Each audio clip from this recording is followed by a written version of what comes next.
김윤경의 생생경제. 안녕하세요. 김윤경입니다. 일반 직장인들 사원으로 입사해서 임원으로 승진하기까지 평균 19년이 걸리는 것으로 조사가 됐습니다. 대기업 총수 자녀는 어떨까요? 28살에 직장 생활을 시작을 하면은요, 32살도 안 돼서 임원이 된답니다. 3년 반 정도밖에 안 걸리는데 뭐든 너무 빠르면은 부작용이 예상이 되죠. 직장인들 대부분은 불황이어도 올해 국내외 여행은 가겠다고 생각하는 것으로 나타났습니다. 한 온라인 여행사 조사 결과인데요. 경비는 줄이더라도 여행은 포기할 수 없다, 이런 생각입니다. 직장에서 받은 스트레스, 여행으로 풀겠다는 의지의 반영일 겁니다. 하지만 불황은 직장인들 사이에서 굉장히 불안을 야기를 하고 있습니다. 특히 금융권에서는 수익이 크게 악화가 되면서 작년 한 해 동안 무려 4만 5천 명이 직장을 잃었습니다. 수익성을 강화하기 위한 특단의 대책이 없다면요, 올해도 이런 감원의 칼바람이 계속될 수 있을 것으로 우려가 되고 있습니다. 김윤경이 뽑은 오늘의 생생 키워드, 직장입니다.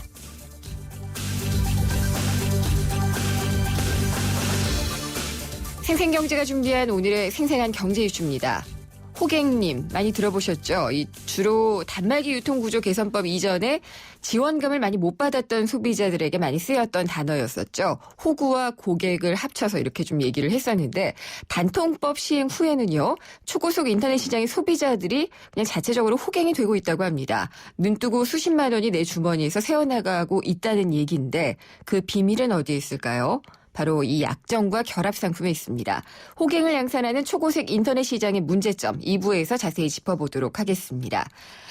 그리고 국내 한 소셜 커머스 회사가 신입사원을 채용한 뒤에 수습기간이 끝나자마자 전원을 해고한 사건이 지금 논란이 커지고 있습니다.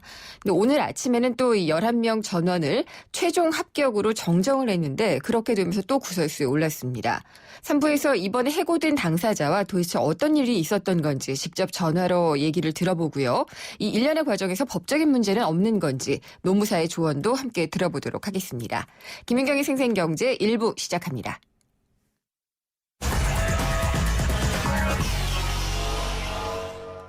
네, 오늘 증시 알아보겠습니다. 유안타증권 선능력지점의 박진희 차장입니다. 안녕하십니까? 네, 안녕하세요. 네, 오늘 목소리 밝습니다. 그렇네요. 간만에. 네, 시장이 네, 그렇게 어땠나요? 받은 건 아닌데. 네. 네, 오늘 옵션 만기일이었는데요. 네. 그동안 좀 시장이 많이 하락을 했다가 오늘은 좀 반등을 좀 보여줬습니다. 워낙 난간에 걸쳐 있었던, 낭떠러지 끝에 있었던, 몰려있었던 네. 시장이었기 때문에 오늘 좀 기사 회생하는 반등이 나왔는데요. 조혈주가 지수는 1900.4 포인트 찍고 65, 네. 1904.65포인트고요. 플러스 1900 턱걸이 했네요. 네, 플러스 20.82로 마감을 했고요. 코스닥은 566.43포인트, 플러스 5.11포인트로 마감이 되었습니다. 오늘 시장 외국인이 1,900억을 매수하는 모습을 보여줬는데요. 네. 개인과 기관이 매도를 하는 모습이었습니다. 코스닥은 반대로 개인만 매도를 하고요. 외국인과 기관의 매수세가 좀 강하게 유입이 됐습니다. 오늘도 금융투자 쪽의 매도세가 이어졌는데요. 연기금의 좀 매수세가 시장을 어느 정도 좀 견인하는 견인차 역할을 좀 해주었습니다. 네. 오늘 어쨌든 삼성전자가 생각보다 괜찮은 실적을 내놓은 게 도움은 된 것 같아요. 오늘 삼성전자의 실적 발표가 시장에 큰 도움이 됐습니다. 큰 도움이었군요. 네, 사실 삼성전자의 실적이 5조 2천억 정도 나왔는데요. 실제적으로 시장이 예상치보다는 잘 나온 상황입니다. 사실 삼성전자의 오늘 실적에 따라서 코스닥의 방향성이 결정될 수도 있는 날이었었거든요. 그렇죠. 네, 오늘 삼성전자의 실적이 상당히 좋게 나옴에 따라서 기본적으로 코스닥에서 삼성전자와 함께 방향성을 하는 부품주, 특히 반도체, 장비주들의 급등세가 이어졌고요. 관련되어 있는 휴대폰 부품 섹터들도 좋은 흐름을 보였습니다. 그래서 전반적으로 오늘 거래소 시장도 보시면 하이닉스라든지 그다음에 LG 디스플레이, LG 이노텍, LG 전자 등 IT 섹터 전반에 대한 흐름이 개선되는 효과를 가져왔고요. 또 오늘 현대차 같은 경우도 어제에 이어서 오늘도 좀 강한 모습을 보이면서 지수를 가장 견인하는 데 큰 일조를 한 그런 모습을 보였습니다. 현대차는 실적이 나온 것은 아니고 판매 대수가 나왔는데 그다지 별로 좋진 않았던 것 같은데. 현대차의 강세의 가장 큰 원인은 앞으로 추가적인 투자에 대한 기대감, 네, 관련 그래서 자동차 부품주들이 전반적으로 좀 좋아지는 흐름들을 보여주고 있고요. 네. 현대차를 기본적으로 환율이 지금 1,800원대 있다라는 점만 보더라도 현대차도 실적이 그다지 좀 나쁘지는 않을 것이다라는 시장의 기대감. 주가 자체가 워낙 좀 바닥에 있기 때문에 기본적으로 주가를 좀 끌어올리는데 큰 역할을 해줄 수 있는 종목이 네. 현대차가 할 수 있는 역할이기 때문에 오늘 좀 약간 선택되어졌던 그런 흐름이었었고요. 최근에 좀 조정이 깊었던 것도 가격 메리트가 좀 작용을 했습니다. 그런 의미에서 오늘 전체적으로 그런 시가총액 4위 종목군에서 지수를 견인할 수 있는 종목들이 많이 좀 힘을 내주었는데요. 반면에는 아까 말씀드린 대로 금융투자 쪽에 매도가 1,400억대가 있었습니다. 네. 이 1,400억대 금융투자 쪽은 정말 끈질기게 공매도를 치는 그런 헤지펀드 성향인데요. 네. 오늘도 보시면 유가가 반등했는데도 불구하고 장 초반 이후에 화학주들의 흐름이 상당히 좀 좋지 못했었고요. 정유주들도 큰 반등보다는 소폭의 반등이 좀 나왔다라는 점. 그다음에 조선주라든지 건설주들도 시장에서 크게 강하게 부각되지 못했다라는 점만 보더라도 아직까지 유가의 바닥에 대한 확신을 갖지 못하는 네. 시장의 흐름이 이어지고 있었습니다. 하루 이랬으니까 정말 어떻게 갈지 모르겠다는 생각이 드는데 유가도 그렇고요. 시장의 흐름도 그렇고 오늘은 괜찮은데 내일이 어떻게 될지 모르잖아요. 네네, 맞습니다. 시장이 정말 일희일비하는 흐름이 나오고 있는데요. 사실 시장이 거의 무너지기 일보 직전에서 지금 기사회생을 예. 했습니다. 오늘 1900선대에 턱걸이 마감을 했는데 사실 어제의 저점권대였었던 1880이 강한 지지선 바닥권이거든요. 네. 이 가격이 깨지게 되면은 그냥 모두들 기술적으로 얘기하시는 분들은 1850, 1820까지 얘기를 하시거든요. 예. 근데 충분히 거기까지도 갈 수 있는 글로벌적인 상황들이 많이 형성되어 있었는데 그런 글로벌적인 상황들이 소폭 이렇게 개선되는 흐름. 유럽에서도 그리스의 엑시트 관련해서 이제 독일의 메르켈 총리가 원하지 않는다라는 그런 입장을 좀 얘기하면서 약간 그런 부분들이 좀 수그러들었고요. 유가가 또 반등하면서 이런 부분들이 수그러들면서 네. 1900대 위로 올라왔는데 아까 말씀하신 대로 앞으로가 더 문제인데 1900대 안착을 하고 추가적인 반등을 하기 위해서는 실질적으로 오늘 외국인들이 일정 부분 매수해주긴 했습니다만은 추가적으로 계속 매수세가 유입되는 네. 이런 부분들이 진행이 되어야 되겠고요. 알겠습니다. 전체적으로는 기업들의 이제 4분기 실적에 대한 이런 부분들 좀 확인해가는 과정 속에서 매수세 유입이 좀 더 확인이 돼야 되겠습니다. 네, 박진희 차장님의 밝은 목소리를 계속 들을 수 있기를 바랍니다. 아, 네, 감사합니다. 예, 오늘 말씀 잘 들었습니다. 감사합니다. 네, 감사합니다. 유한타증권 선능력 지점의 박진희 차장이었습니다.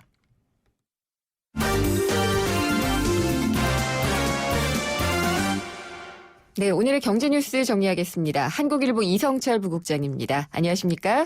예, 안녕하십니까. 예, 방금 증시 얘기하면서도 얘기를 했는데요. 삼성전자 실적이 생각보다 괜찮게 나왔어요. 네, 예. 분기 영업이익이 5조 원대를 다시 회복했다는 소식인데요. 오늘 작년도 4분기 그리고 이제 연간 실적에 대한 잠정치가 나왔습니다. 4분기가 어떻게 나왔느냐가 사실 3분기가 워낙 부진했기 때문에 네. 4분기 실적에 대한 관심들이 높았는데 영업이익이 5조 2천억 원으로 지금 잠정 집계가 됐습니다. 작년 3분기가 4조 600억 원이라고 그래서 사실상 이제 어닝 쇼크였죠, 그 당시에. 거의 절반으로 꺾였으니까요. 네, 맞습니다. 그래서 작년 3분기보다 한 28% 정도가 늘어난 액수가 나왔고, 물론 2013년도에 비하면은 크게 줄어드는 액수입니다만은 전 분기에 비하면 어쨌든 큰 폭으로 반등하는 데 성공을 했습니다. 매출액 역시도 52조 원으로 집계가 됐고요. 이 역시도 3분기보다 한 9% 정도 늘어난 금액입니다. 작년하고 비교하면은 역시 매출도 줄었죠. 그 전년도하고 비교하면 역시 예. 줄었습니다. 근데 이 원래 실적 발표를 앞두고 증권사들이 이제 예상치를 내놓지 않습니까? 네. 27개 증권사 영업이익 전망치가 평균 4조 8천억 원이었습니다. 네, 5조가 안 됐었죠. 예, 근데 5조 2천억이 나왔으니까 이 증권사 전망치, 시장 전망치보다는 한 8% 정도 높은 성과를 냈다고 보여지는데 이제 그런 건 있습니다. 이 4분기 같은 경우는 글로벌 시장, 특히 이제 미국 시장에서 연중 가장 성수기가 4분기입니다. 그렇죠. 연말 시즌이라서. 예, 이제 그 추수감사절부터 네. 또 이 크리스마스까지 이어지는 연말 가장 그 소비가 몰리는 시기가 이제 4분기에 껴있기 때문에 원래 매년 4분기는 실적이 3분기보다는 좋은 편이고요. 역시 그런 부분이 이 4분기 실적 호전에 이제 어느 정도 반영이 된 것이 아닐까 추정이 되는데 그렇기 때문에 이것이 어떤 기조적인 회복인지 아니면은 좀 일시적인 반등일지 여부는 좀 지켜봐야 될 부분이 분명히 있습니다. 예. 다만 이제 한 가지 고무적인 거는 영업이익률이 10% 다시 이제 두 자리 회복했다는 점에서 금액보다도 수익의 질이 좋아졌다라는 측면이 이제 조금 좀 고무적으로 봐야 될 것 같고요. 하지만 스마트폰 판매 대수는 여전히 4분기에도 굉장히 부진했고요. 특히 예. 이 미국 시장에서는 애플에게 굉장히 고전을 하고 있고 중국 시장에서는 이제 현지 업체 샤오미를 비롯해서 화웨이라든가 또 레노바라든가 이 로컬 현지 업체들의 공세에 굉장히 지금 밀리고 있는 그런 국면이기 때문에 큰 틀에서 본다면은 삼성전자의 어떤 위기 국면은 계속 이어지고 있다. 그렇게 봐야 될 것 같습니다. 모바일 부문만 따로 떼어놓고 보면 어떤가요? 그 부문별 실적은 사실 잠정치 나올 때는 발표가 되지 않는데요. 네. 다만 예상하건대 지금 2조 원대를 회복한 것으로 예. 추정이 되고 대신 이제 반도체에서 3분기에도 반도체가 그나마 선전을 좀 해줬었거든요. 그랬었죠. 전 과거 같은 경우는 이제 이 모바일 쪽에서 한 이익의 70%를 내고 나머지 한 30%를 가지고 반도체하고 이 가전 쪽에서 내줬는데 3분기에는 오히려 역전이 돼가지고 반도체보다도 모바일이 못 미쳤었는데 이번에도 그건 마찬가지인 것 같습니다. 반도체가 한 2조 5천쯤 나온 것 같고 영업이익이요. 예. 이 모바일이 한 2조쯤 나온 것이 아닌가 그렇게 추정이 되고 있습니다. 그나마 좀 5조 원 정도 나왔고 기대보다 낫다니까 괜찮은데 진짜 이어갈 수 있을지가 관건이겠네요. 네. 그리고 현대차 오늘 증시에서는 올랐어요. 근데 네. 내수 점유율을 보니까 좀 떨어진 것으로 나왔네요. 네, 현대차하고 이제 기아차 이제 같은 형제 회사죠. 예. 두 업체, 그러니까 현대차, 기아차를 합쳐서 내수 점유율이 지금 작년에 이제 70% 밑으로 떨어졌다는 소식인데요. 그래요? 네. 그러니까 1998년 12월에 이제 현대차가 기아차를 인수했지 않습니까? 예. 근데 그때 이후로 이 두 업체를 합쳐서 내수 시장 점유율이 70% 밑으로 떨어진 게 아마 처음인 것 같습니다. 그렇네요. 예. 현대차가 41.3% 점유율을 냈고요. 기아차가 28% 점유율을 냈습니다. 그래서 둘 합치면은 69.3%, 70% 벽이 이제 깨진 건데, 2009년에는 두 업체 합쳐서 77% 정도까지 점유율이 올라왔습니다. 네. 조금씩 떨어져가지고 지금 70% 밑으로까지 떨어졌는데 가장 큰 이유는 이제 수입차들의 공세가 워낙 거셌기 때문이죠. 작년에도 수입차 판매량이 전년 대비 25%가 늘어났고요. 예. 시장 점유율은 이미 10%대를 훌쩍 넘은 지가 꽤 오래됐습니다. 거기다가 이 한국 GM도 작년에 출범 12년 만에 연간 최대 판매 실적을 낸 것으로 보이고 르노 삼성이라든가 또 쌍용차라든가 이 작은 업체들도 선전을 하고 있는데 그 현대차 근데 사실은 특정 브랜드가 네. 뭐 브랜드는 다릅니다만 사실상 이제 형제 회사라고 해서 하나로 놓고 봤을 때 네. 글쎄요 70% 이상 점유율을 가져간다는 건 사실 조금 비정상이죠. 우리나라에만 있던 일이죠. 네, 예. 이게 바람직한 경쟁 구도는 아니라고 네. 보여집니다. 물론 현대차는 현대차대로 노력을 해서 점유율을 높이는 게 중요합니다만 전체적인 흐름으로 본다면은 다양한 업체들이 좀 더 치열하게 각축을 하는 구조가 예. 바람직한 것이 아닌가. 그러니까 지금 사실 현대차의 점유율이 70%가 깨진 이유 중에 하나도 사람들이 뭐랄까요, 약간 현대기아차에 대한 피로감이랄까요? 의존도를 좀 줄이고 있죠. 예, 네. 늘 뭘 사도 현대기아차니까 그러니까요. 그런 거에 대한 약간 실증 같은 것이 반영된 것 같은데 사실 현대차 입장에서는 이거를 뭐 심각한 위기로 받아들이기보다는 오히려 하나의 자극제로 받아들일 필요가 있는 것 같습니다. 그래서 뭐 수입차도 있어야 되고 또 네. 다른 업체들도 있고 그래서 이 좀 치열하게 경쟁이 좀 더 치열하게 이루어지는 것이 전체적인 기업 해당 업체들의 발전이라든가 또 소비자들의 후생이라든가 이런 측면에서는 그런 것들이 더 바람직하지 않는가. 저는 그래서 이 점유율 떨어진 거는 오히려 전체적인 흐름에서 본다면 오히려 뭐 크게 나쁜 것은 아니라고 판단이 됩니다. 네. 근데 그동안 이제 기자들도 그렇고 그렇게 많이 안 써왔죠. 현대기아차의 독점이 너무 당연하다라고 생각을 했기 때문에 이것이 네. 어떤 위기다. 이런 생각들을 심어주기도 했었던 것 같은데 81조인가에 투자하기로 했잖아요. 네. 예. 그 통큰 투자가 좀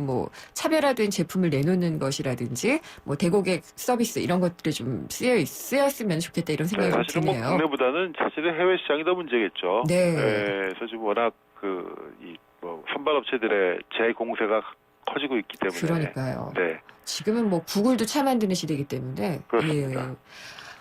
물가 상승률. 이게 계속 이제 디플레 우려로 같이 이어져서 얘기가 되고 있잖아요. 네. 유가는 지금 아직도 바닥을 못 찾은 것 같고 어떻게들 보고 있는지 참 궁금해요. 지금 2015년 연간 소비자 물가 상승률이 1%에 못 미칠 거다. 예. 0%대에 그칠 것이다라는 관측들이 다시 나오고 있다고 합니다. 지금 삼성증권이 최근에 낸 경제 전망 보고서를 보면은 기존의 물가 상승률 전망치를 1.4 정도로 봤는데요. 올해. 네네, 맞습니다. 예. 2015년 전망치를. 네. 이걸 0.9로 이제 하향 조정을 했고요. 네. 글로벌 투자은행인 크레딧 스위스 역시도 지난달에 낸 보고서에서 올해 2015년 한국 소비자 물가 상승률 전망치를 기존 2.9에서 0.9까지 지금 낮췄다고 합니다. 예. 근데 사실은 0.9라고 했을 때 올해 초에 있었던 그 담배값 인상이 소비자 물가 상승률을 끌어올리는 게 한 0.5 정도 퍼센트포인트 효과가 있다고 그러거든요. 그러니까 그걸 빼버리면 사실은 물가 상승률이 0.5에도 못 미친다는 얘기인데. 진짜 그 자리에 있는 거군요. 그렇습니다. 네. 워낙 이게 대부분 이제 유가 요인으로 봐야 될 거고, 물론 소비가 부진한 측면도 있습니다만은, 근본적으로는 이 유가 하락에 따른 물가 안정 이렇게 봐야 될 것 같은데 1999년 그러니까 외환위기 직후였던 1999년에 0.8%를 기록한 적이 있었고요. 네. 그때 이후 어떻게 됩니까? 16년 만에 가장 낮은 물가 상승률이 될 것 같은데 다만 어쨌든 이 전체 실질 성장률 자체는 3% 이상으로 나가고 있기 때문에 디플레까지 뭐 걱정할 단계는 아니라고 보여집니다만. 근데 오늘 아침 나온 뭐 자료나 이런 것들을 보면 지금 유로존 같은 경우는 디플레가 현실화되고 있거든요. 네, 그렇죠. 물가 상승률이 마이너스로 가고 있고 일본 역시도 그렇게 가고 있고 그렇다 보면은 우리가 그 정도까지는 아니겠습니다만은 글로벌 디플레 공포는 계속 커지고 있다. 이렇게 봐야 될 것 같습니다. 예, 그쪽에서 수요가 없다면은 우리가 또 수출로 벌 수 있는 것도 줄어들게 맞습니다. 될 거고. 그렇죠. 그러면은 디플레가 올 수도 있죠. 유가 때문만 그 디플레가 오진 않아도요. 네네. 예, 좀 걱정이 되는 게 많이 있는데 정부가 뭐 그런 건 없다고 얘기를 하니까 잘 막아주겠죠. 네. 예, 오늘 말씀 잘 들었습니다. 감사합니다. 예, 고맙습니다. 네. 한국일보의 이성철 부국장이었습니다. 2015년 쉐보레로 새 출발하세요. 지금 스파크 크루즈를 구매하시면 구입 후 3년간 3회까지 엔진오일 무상 교환. 거기에 최대 100만 원의 자동차 보험료 지원 혜택 또는 최대 3년의 진정한 1% 저금리 할부 혜택을 드립니다. 1월 한 달간 전시장 및 홈페이지 참조. 일부 모델 제외. Chevrolet, find new roads. 생생경제 일부 함께 하셨습니다. 집에서도 다 인터넷 쓰고 계시죠. 특히 이제 초고속 인터넷 서비스를 바꾸려고 하면은 이제 바꿀 때가 되면은 전화가 일단 옵니다. 문자 같은 것들도 열심히 오는데 TV와 휴대전화 이렇게 해서 다 결합하는 상품을 사용을 하면은 뭐 현금을 얼마 주겠다. 대개는 몇십만 원 정도가 되거든요. 이런 그 광고나 뭐 문자나 전화를 받게 되면은 이거 진짜 되는 거 맞나? 좀 궁금해서 전화를 다시 걸어보고 싶어지는데요. 그 비밀이 있습니다. 약정과 결합 상품에 있는데 반대로 근데 약정이 훨씬 지났으면서도 몇 년째 그대로 쓰고 있는 분들은요. 사실 굉장히 로열티가 높은 충성도가 높은 고객들인데도 내지 않아도 될 돈을 매달 1, 2만 원씩 더 내고 있는 그런 분들이 있습니다. 호갱이라고 할 수가 있겠는데 회사는 결코 이런 분들에게 약정 기간이 끝났다고 먼저 알려드리지는 않고 있습니다. 초고속 인터넷 시장 이렇게 호갱을 양산하고 있어서 문제가 커지고 있는데 도대체 이 보조금이 어떤 정도로 지급이 되길래 이런 일들이 벌어지는지 문제는 더 커지지 않을지 자세히 알아보도록 하겠습니다. 잠시 후 광고 듣고 돌아오겠습니다. 요즘 유행하는 유태인 학습법에 하브루타라는 말이 있습니다. 두 사람이 짝을 이뤄 학습하는 옛 유태인 학습 방식인데요. 서로 짝을 지어 대화하고 토론하는 방식으로 어려운 것들을 하나하나 해결해 나가는 거죠. 그렇습니다. 어떠한 어려움도 함께하면 충분히 극복해 나갈 수 있다는 믿음이죠. 올해는 우리 이웃들의 무거운 짐들 우리가 조금씩 함께 나눠들면 어떨까요? 대한민국 모든 이들의 얼굴에서 미소가 지워지지 않도록 2015 YTN 라디오 연중기획 함께 들어요 대한민국. 올 한 해 동안 청취자 여러분과 함께 들고 함께 귀 기울이겠습니다. 아침에 잠 푹 자고 아침밥 먹고 학교 갔으면 좋겠어요. 학교 끝나고 친구들이랑 마음껏 운동도 하고 놀고 싶어요. 내가 어떤 걸 잘하는지, 성적보다 제 꿈이 무엇인지 관심 가져주셨으면 좋겠어요. 대한민국의 꿈의 씨앗이 희망의 열매로 자라날 수 있도록 우리 아이들의 마음에 귀 기울여 주세요. 이 캠페인은 단 한 명의 아이도 포기하지 않는 교육, 경기도 교육청이 함께합니다. 한 발 빠른 경제 뉴스, 한 뼘 깊은 경제 이슈, 한 번 물면 놓치지 않는 끝까지 가는 인터뷰. 지표 MC 김윤경의 생생경제.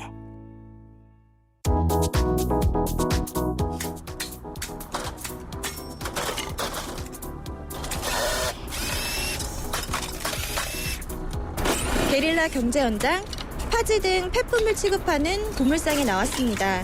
이 고물상에 계시는 관계자분하고 잠시 얘기 나눌게요. 안녕하세요. 예, 안녕하세요. 네, 요즘에 파지 시세가 좀 어떻게 돼요? 한 10원 정도, 10원, 20원 올랐어요. 그러면 한 10kg 정도 가져오면 얼마 정도 받을 수 있어요? 지금 700원에서 800원 사이. 파지 값이 좀 내려갔는지 아니면 올라갔는지요? 많이 내려갔지, 몇 년 전보다. 많이 내려간 편이지. 겨울에가 더 싼 편이에요? 비싼 편이에요? 그 시기적으로 때로는 소요가 많을 때는 좀 오르고, 이제 뭐 물건이 이제 쳐질 때는 내려가고 그래, 이거는. 어떤 분들이 주로 파지를 가져오세요? 그 노인네들, 할아버지라든지 할머니 되는 분들이 파지 몇 킬로 줘서 가지고 오는 거지. 그러면 하루에 한 몇 분 정도 오시나요? 하루에 한 7, 8명, 뭐 한 10명 정도. 지금 현재는 지금 많이 안 와. 추우니까. 한 분에 보통 한 몇 킬로그램 정도 팔러 오세요? 보통 한 뭐 7, 80kg. 할머니들이 이제 100kg를 주시려면 힘들어. 땅에 주시려면. 그럼 생계형으로 하신 분들이 꽤 많으시겠네요? 그 생계용을 하는 사람이 많지. 지금 현재 상태로서 좀 서민들이 하는 거지. 지금까지 게릴라 경제 현장 이혜리 리포터였습니다.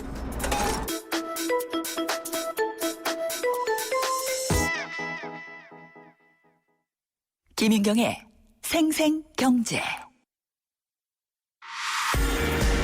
오늘 당신이 꼭 알아야 할 가장 중요한 경제 뉴스는 초고속 인터넷 가입도 모르면은 호갱될 수 있답니다.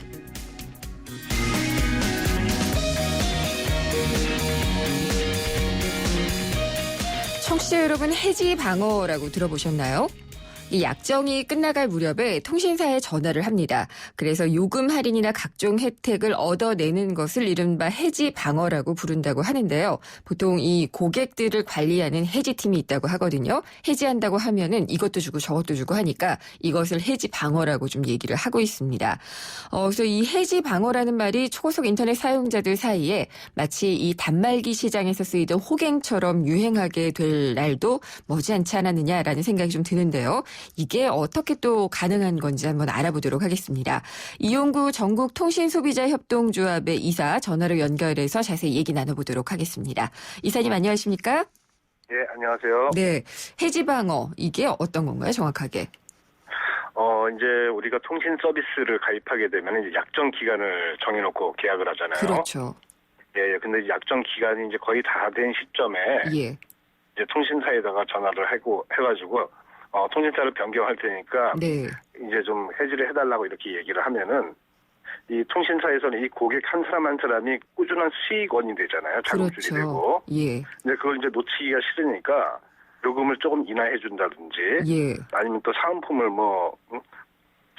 상품권을 준다든지 아니면 뭐 현금을 준다든지 해가지고 계속 있어 주십시오. 이런 혜택을 줄 테니까 네. 해가지고 이제 해지를 막는 것들이 이제 해지 방어라고 합니다. 그러니까 다른 회사로 못 가도록, 다른 서비스로 그렇죠. 갈아타지 못하도록 뭔가를 주기 때문에 고객이 먼저 걸어서 이런 거를 타내는 걸 해지 방어라고 하는군요. 예, 그렇죠. 네.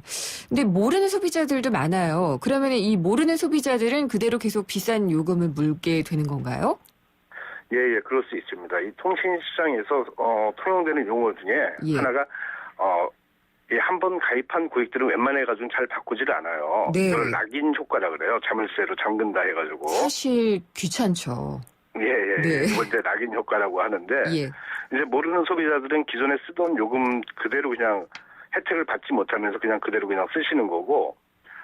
이제 또 심지어 또 그런 경우도 있어요. 이제 계약 기간이 만료됐기 때문에 약정했던 할인 금액을 할인해주지 않고 더 올려서 받는 데도 있다고 하더라고요. 있어요. 예. 예. 그런 경우는 바로 통신사로 네. 연락해가지고 네. 이 약관에서는 원래는 처음에 이제 계약한 그 계약대로 약정 기간이 끝나더라도 그 금액 이상을 못 받게 돼 있거든요. 전화해가지고 돌려달라고 하면 돌려받으실 수 있습니다. 이게 진짜 모르면 호갱되는 거네요. 예. 네. 근데 약정 기간이 끝났다라는 것은 통신사가 의무적으로 알려줘야 되는 거 아닌가요? 이게 지금 언론에 보니까 방통위원회에서는 통신사 작년 2014년 11월부터 통신사 약관에 반영시켰다고 해가지고 제가 통신사 약관을 방송 전에 지금 한번 다 찾아봤어요. 네. 그런데 찾을 수가 없더라고요. 그럼 약관에 없는 거군요. 예, 아직까지는 지금 반영이 안 된 것 같았어요. 예. 그러면 이제 만약에 이게 약관에 그런 규정이 반영이 돼 있지 않다 그러면은 이게 통신사의 의무까지는 지금 아니죠. 그렇네요. 예. 그러면은 알고 모르고의 차이가 고객들에게 어떤 책임이 돌아가게 되는 것 같은데 그게 의무가 아니라면은 그 부분에 대한 뭐 어떤 규제를 좀 바꾸는 것도 좀 고려를 해봐야 되지 않을까 싶고요. 예. 이 부분은 좀 방통위에서 네. 좀 강력하게 좀 나갈 필요가 있을 것 같습니다. 그렇죠. 근데 통신사도 같고 가입 상품도 같은데 보조금을 받는 것은 굉장히 다르다고 하더라고요. 실제로 저희 제작팀 중에 한 명도 오늘 이런 문자를 받았는데 저도 한번 받아본 기억이 나는데 고객님은 인터넷 플러스 전화 플러스 방송 이렇게 변경을 하면은 52만 원을 주겠다. 40만 원에 별도 사은품 12만 원, 최대 뭐 몇 퍼센트 할인 이런 문자를 받았는데 이 문자는 이렇게 진짜로 해주는 건가요?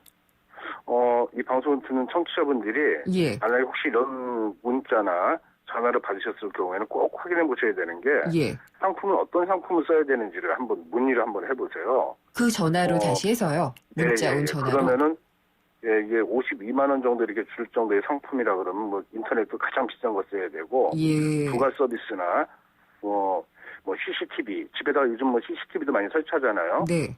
예, 그런 것도 설치해야 되고 또 TV도 UHD 등 최신 그 서비스를 또 써야 되고 아주 비싼 요금을 써가지고 한 달에 요금이 한 6만 원, 7만 원 정도 나왔을 때 이 정도 금액을 주는 걸로 지금 알고 있어요. 아, 그렇군요. 그러니까 싼 걸로만 해가지고 결합해서는 절대로 이런 돈을 돌려받을 수는 없는 거군요.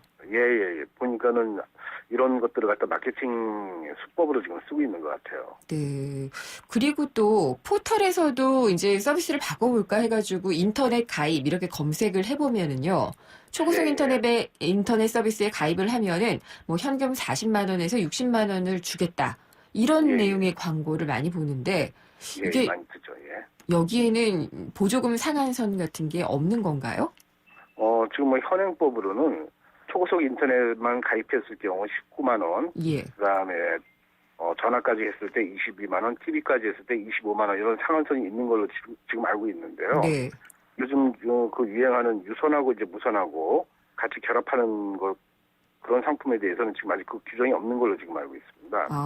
그러면은 결합 상품에 대해서는 없기 때문에 뭐 60만 원도 정말 줄 수 있는 게 지금 현실이다 이런 말씀이시군요. 그런데 우리가 조금 좀 다시 한번 생각을 한번 해봐야 될 것들이 하나 있는데요. 네. 우리가 지금 공정거래에 관한 법률이 있잖아요. 독점 규제는 공정거래에 관한 법률에는 부당하게 타사의 고객을 유인하는 행위를 할 수 없게끔 돼 있어요. 금품이나 아니면 경품을 써서. 그래가지고 경품 고시에 관한 그 고시 기준이 있었는데 2009년도에 기업이 창의적인 마케팅 활동을 촉진한다는 차원에서 이 금품을 주고 이 상품권을 주고 뭐 이런 것들을 허용하는 쪽으로 그 금지 규정을 폐지를 해버렸어요. 2009년에 폐지를요? 그래가지고 이런 문제들이 지금 발생하고 있는 것 같습니다. 아니 그게 뭐 창의적인 마케팅을 위해서 폐지를 했다고요? 기업의 창의적인 마케팅을 촉진한다는 차원과 그다음에 또 이제 뭐 소비자들에게 뭐 금품을 주고 뭐 경품을 주면 또 소비자 입장에서는 순간적으로는 좋잖아요. 절대 창의적이지 않은데요. 이 문제는 좀 다시 한번 좀 생각해볼 필요가 있을 것 같습니다. 그러니까 어쨌든 지금 이런 보조금 준다는 게 불법이 아니군요. 현재는 지금 예, 합법적으로 지금 허용하고 있습니다. 네, 어쨌든 제재도 안 되겠고요. 네. 불법이 아니니까. 근데 이제 예. 보조금이 함정이 아니냐라는 생각이 드는 게, 아까도 예. 이사님이 말씀을 하셨지만은 52만 원 정도를 돌려받으려면은 인터넷 서비스도 최고 요금, 예, 방송도 최고의 요금, 뭐 CCTV까지도 달아야 되는 그런 경우라고 했는데, 또 약정 기간도 정해져 있고요. 예, 약정 기간도 3년으로 지금 길게 잡아놨죠. 예, 그런 거를 다 친다면은 이 52만 원 돌려받아봤자 그만큼 다 토해내는 그런 구조 아닌가요? 예, 이제 뭐 그렇게 결과적으로 이제 그렇게 되는데, 네. 이게 일종의 결합 상품이에요. 네. 이게 소비자본에서도 민원 사례들 중에서 가장 많은 게 이 결합 상품에 대한 민원이 가장 많아요. 어떤 식으로 민원이 들어온다고 하나요? 이게 약정으로 하나로 한 가지 상품만 묶는 게 아니라 여러 가지 상품을 이제 가지고 소비자들이 꼭 묶는 거잖아요. 예, 사실 저도 묶여 있어요. 예. 그러다 네. 보니까 이게 정말 해지가 어려운 거예요. 네. 자기가 꼭 필요한 것만 쓰고 싶을 때 해지가 정말 너무 어렵게끔 만들어놔가지고 예. 이게 소비자 선택권을 아주 과다하게 지금 제한을 하고 있으면서도 네. 요금 할인은 우리가 생각한 것만큼 그렇게 크게 할인도 못 받고 있는 거죠. 그렇죠. TV도 굉장히 채널을 많이 봐야지 되는 그런 서비스를 이용하게 하잖아요. 근데 그 중에서 이제 좀 채널을 줄이겠다라고 저도 전화를 했더니 고객님은 약정에 매여 있기 때문에 안 된다고 자세하게 알려주더라고요. 그러니까 이런 것들에 대해서는 처음에 계약할 때는 저는 뭐 설명들을 잘 안 하거든요. 그렇죠. 이런 것도 이제 다 하나하나가 다 민원이 되는 거죠. 네. 창의적인 마케팅을 한다 그러면서 전혀 이 창의적이지 않은 수법으로 약간 좀 고객을 정말 호갱으로 만들고 있군요. 예. 네. 근데 이제 업체들은 그러면은 이렇게 보조금을 지급해서 고객을 유치하면 괜찮은 거긴 하지 않을까 싶기도 해요. 예, 업체들 수익 측면에서. 예. 그렇죠. 아까도 말씀드렸다시피 통신 사업이라는 게 고객 한 사람 한 사람들이 이 기업에 대해서 이제 자금줄 역할을 하잖아요. 그렇죠. 엄청난 자금줄이 되니까. 예. 뭐 통신사 입장에서는 어떻게 해서든지 한 사람 한 사람 고객을 다 잡으려고 하는 거죠. 그리고 이게 단통법하고도 연결이 될 수밖에 없는 게요. 모바일하고 유선, 뭐 인터넷 이런 게 다 연결이 되어 있잖아요. 예. 그게 또 결합 상품 자체가 단통법 이후에 많이 나왔다라고 또 얘기를 하던데 진짜 그런가요? 이제 그렇죠. 이제 요금 이제 결합 상품 이제 합법적으로 요금 할인을 해줄 수가 있고, 예. 또 이제 또 사은품으로 금품까지 지급할 수가 있게 되니까 이제 여기에 묶여가지고 이제 그렇게 묶어가지고 상품을 파는 이제 마케팅 수법이 나올 수밖에 없죠. 네, 저는 어쨌든 묶여 있는데 이용구 이사님은 묶여 계신가요? 아니면 따로따로 가입하셨어요? 저는 지금 집에서 쓰고 있는 거는 지금 결합 상품으로 지금 쓰고 있고요. 네. 핸드폰은 묶진 않았습니다. 아, 그러면은 결합 상품 하시고 돈 돌려 받으셨어요? 마케팅비. 저는 아는 사람한테 해가지고요. 예. 돌려받지 못했습니다. 아, 그렇군요. 그런데 지금 보면은 인터넷 서비스 이런 것들은 이용하지 않을 수 없다고 해도 요즘 모바일 폰을 거의 쓰기 때문에 유선 전화는 안 쓰는 집도 많고 그렇잖아요. 근데 굳이 이렇게 돌려받기 위해서 혹은 이제 당장 이득을 얻는 것 같으니까 결합 상품을 써야지 될까? 아니면은 그냥 따로따로 필요한 것만 쓸까 고민이 많이 되는데 어떻게 조언을 해주시겠어요? 이게 조금 할인을 받기 위해 가지고 집에서 쓰지도 않는 인터넷 전화까지도 전화까지 유선 전화까지도 지금 유선 전화 인터넷 전화까지 쓰는 경우들이 굉장히 많으신데요. 이게 공정거래법상의 일종의 끼어 팔기예요. 예. 끼어 팔기고 이걸로 인해 가지고 크게 할인도 못 받으면서 또 이 해지 아까도 말씀드렸다시피 통신사한테 꽁꽁 묶여 있잖아요. 네. 예, 이런 것들이 지금 문제가 되기 때문에 저희들이 지금 통신소비자협동조합에서는 지금 이런 문제점들에 대해서 지금 굉장히 고민을 많이 하고 있고요. 네. 이런 문제를 해결하기 위해서는 할인도 많이 받으면서 소비자들의 선택권도 확장해 줄 수 있는 방법은 이런 하나하나의 상품을 갖다가 공동구매하는 방법이에요. 소비자들이 다 같이 뭉쳐서. 하나하나의 상품들을 공동구매요. 예. 저희가 이게 따져보니까 이게 아까 말씀드렸다시피 이게 통신 이 결합 상품을 쓰는데 3년 약정해가지고 쓰는데 대개 보면 한 3만 원에서 3만 6천 원 정도 이렇게 비용이 나오더라고요. 그런데 이 마케팅 비용을 빼고 보니까 초고속 인터넷하고 인터넷 전화하고 TV 같은 경우만 해도 한 12,000원 정도면은 뭐 충분히 이 마케팅 비용을 빼면은 예. 충분히 공부할 수가 있겠더라고요. 네. 그래서 통신사에서는 영업 비용을 줄이는 차원에서 영업 비용을 줄이고 그다음에 소비자에게는 또 요금 할인이 되는 쪽으로 네. 그런 쪽으로 이제 앞으로 시장이 전개돼야 되지 않을까 이렇게 생각하고 있습니다. 알겠습니다. 오늘 말씀 잘 들었습니다. 감사합니다. 예, 감사합니다. 이용구 전국 통신소비자협동조합 이사와 얘기 나눠봤습니다.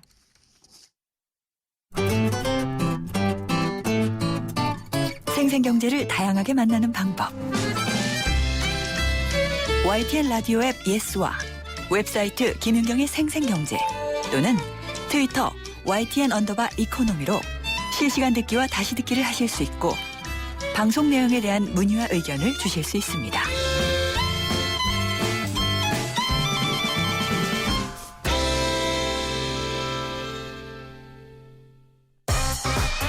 경제의 새로운 트렌드, 빅데이터 경제지도. 숫자로 보는 신기한 세상 빅데이터 경제입니다. 다음 소프트의 최재원 이사님 나오셨습니다. 안녕하십니까? 네, 안녕하세요. 네, 새해가 밝았는데 올해는 어떤 트렌드가 히트를 칠 걸로 보시나요? 네, 새해니까 네. 그래도 예상을 해야죠. 그러니까 빅데이터 분석하시는 분을 마치 제가 돗자리를 깔아드린 것 같은 느낌? 그러니까요. 예.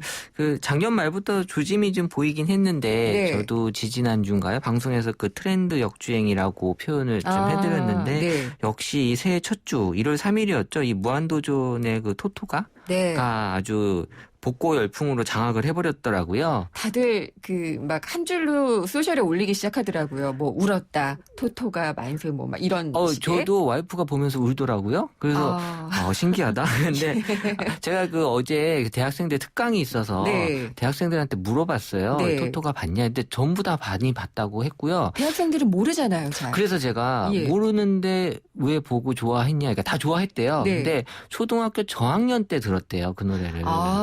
그래서 모르진 않는데 네. 너무 좋았다라고 해서 왜 좋았냐라고 했을 때는 다들 글쎄요라고 얘기를 하더라고요. 그래서 제가 보기에는 한 두 가지. 그러니까는 그 이 노래라는 게 그 제너레이션이 예. 좀 넓구나라는 그런 생각이 들었고 네. 또 그 노래만 분석해 보면 한 11개 팀에 한 22곡 정도 생각이 되는 예상이 되는데 이 노래는 한 22곡이지만 사실 그 작곡가는 몇 명 안 되더라고요. 맞아요. 예, 예. 그 천재 작곡가라고 불리우는 그 시대에 네. 또 가장 또 잘 있죠. 나가셨던 그래서 그 코드가 네. 잘 먹힌 코드가 지금까지 먹히는 건지 그 두 가지 측면에서 좀 제가 좀 생각을 했고요. 그렇군요. 예, 어쨌든 이 토토가 방영 이후에 사람들이 노래방에 갔다 또 밤과 음악 사이 밤사에 갔다라는 네. 글들이 많이 올라왔고요. 또 이 토토가를 보면서 이제 추억에 잠기고 또 과거를 그리워했고 예. 그래서 올해 과거로 돌아가려는 이 복고 열풍이 네. 새해에 바로 그냥 나타나 버렸어요. 그렇군요. 그 무한도전에서 빅데이터 분석하고 시작한 게 아닌가 이런 생각이 들기도 하네요. 뭐 워낙 요새 PD님들이 네. 잘하셔가지고 네. 그렇게까지는 안 하시요. 그러니까 어쨌든 이게 역주행이라는 게 복고를 말씀을 하신 거잖아요. 네네. 네, 이 네. 복고 열풍. 네. 작년에도 좀 있었던 것 같고요. 그 응답하라 드라마 시리즈도 그런 걸 좀 탔던 것 같죠? 네, 좀 더 밑으로 내려가 보면 네. 2011년도에 그 영화 써니. 네. 예, 사실 복고에 대한 관심이 컸던 해는 2011년부터였어요. 네. 예, 그때 이제 써니가 영화로 나오면서 2011년 7월이었는데 복고에 대한 언급이 아주 많아졌고요. 네. 그리고 뭐 그 이후에 뭐 폭발적으로 늘지는 않았지만 사실 제가 봤을 때는 이제 그 사이클로 보면 한 3년 정도 사이클. 네. 그래서 2011년 이후에 한 2014년 정도에 다시 이제 복고가 네. 언급이 되고 이제 증가하고 그러면서 이 토토가가 예. 거기에 많은 그 영향을 좀 주고 있는 것 같아요. 써니 저도 굉장히 재밌게 봤어요. 그리고 참 그 고증을 잘했어요. 예전 것들을 네. 고증을 잘해가지고 재밌었는데 네. 이 써니가 흥행을 한 거는 그러면 복고 코드 때문이었다라고만 봐야지 되는 건가요? 뭐 2011년 데이터지만 분석할 수 있어서 분석을 해봤는데요. 네. 가장 많이 연관된 단어는 이제 유치찬란.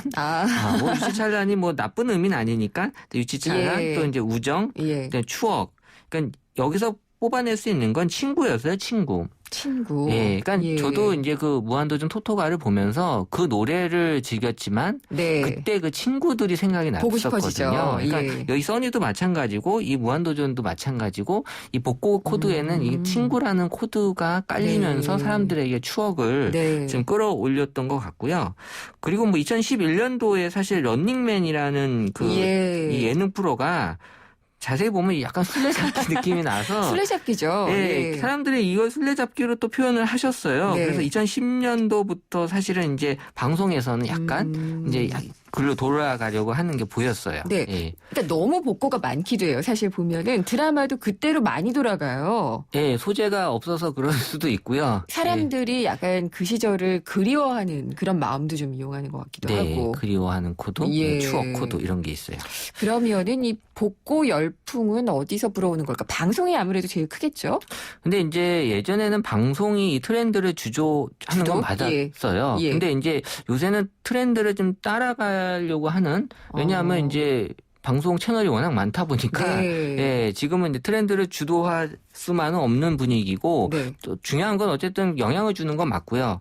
예, 그래서 2013년도부터는 이 가수들이 이제 복고에 많이 좀 등장을 했어요. 노래를 통해서. 예, 그래서 티아라의 그 복고 댄스 이런 글들이 이제 많이 올라오고 있었던 거고 또 로이킴의 봄봄봄. 이게 얼굴은 굉장히 어린데 옛날 감성으로 노래하죠. 네, 또 이효리의 미스 코리아. 이게 많이 2013년도에 올라온 그런 복고하고 추억하고 관련된 노래였고 또 2014년도에는 아이유가 아마 리메이크 앨범 나오면서 책갈피인가요? 예, 그때 뭐 또 김창완하고 또 뭐 같이 불렀어요. 산울림 노래를. 그런 복고 느낌을 계속 전달해줬고 또 2014년 초에 영화 수상한 그녀 있었어요. 심은경에.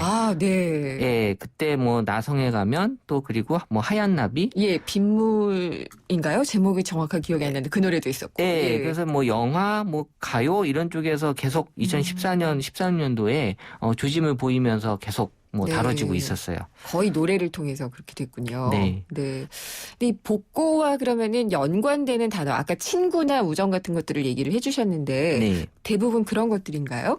뭐 그런 것도 있고요.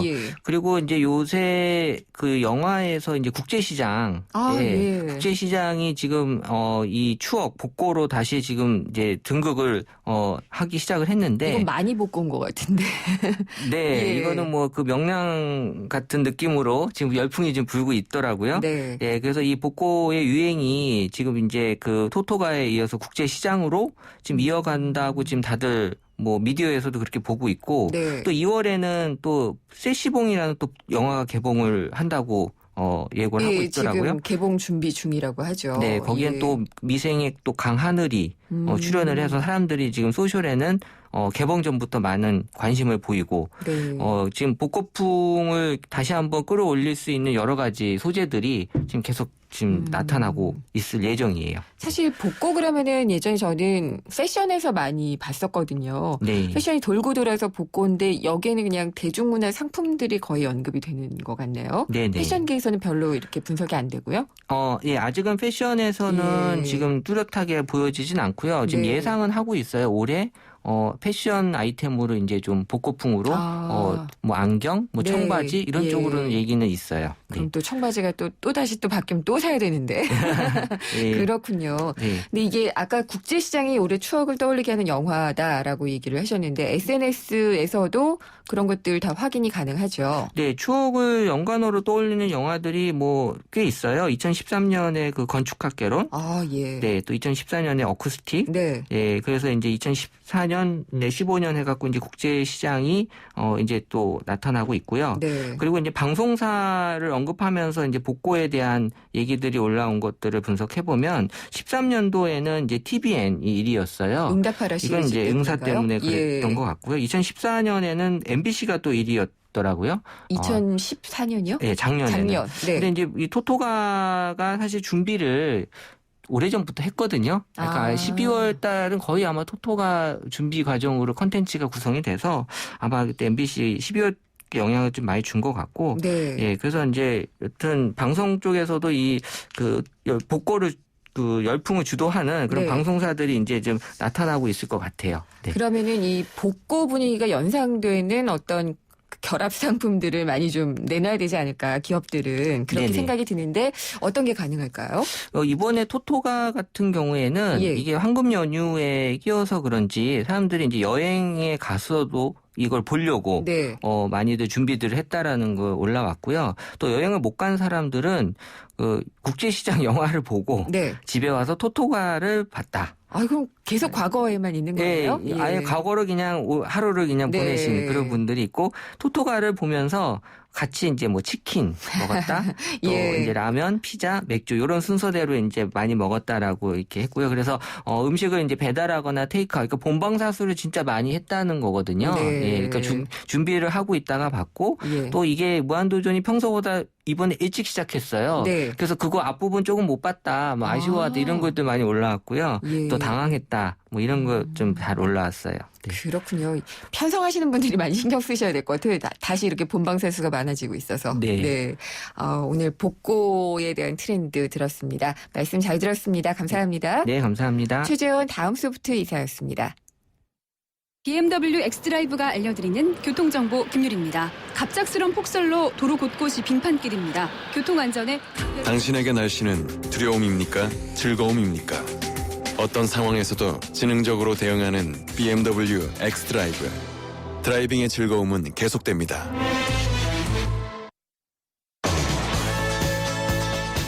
네, 국내 한 소셜 커머스 회사가 신입사원을 채용한 뒤에 수습기간이 끝나자마자 전원을 해고한 사건이 논란이 되고 있습니다. 지난해 12월에 채용한 지역 영업직 사원 11명인데요. 2주 동안 정직원과 다름없이 일을 시킨 뒤에 전원을 해고한 겁니다. 이들은 정말 힘들게 일했다고 해요. 하루에 14시간 정도 근무하는 날도 많았고, 그렇지만은 이제 계약으로 이어질 수 있을 거를 기대를 했다고 하는데, 전원 해고했다. 이런 소식이 알려지면서 파문이 커지자 회사가 다시 전원 합격을 시키는 그런 또 해프닝을 빚었습니다. 이게 도대체 어떤 기준을 갖고 있길래 이렇게 되는 건지 좀 궁금한데요. 3부에서 이번에 해고된 당사자와 직접 전화로 상황을 한번 들어보고요. 이렇게 회사의 일방적인 해고가 법적으로는 문제가 없는 건지를 짚어보는 게 중요할 것 같습니다. 노무사의 조언도 함께 들어보겠습니다. 내시 뉴스 듣고 생생경제 3부에서 뵙겠습니다.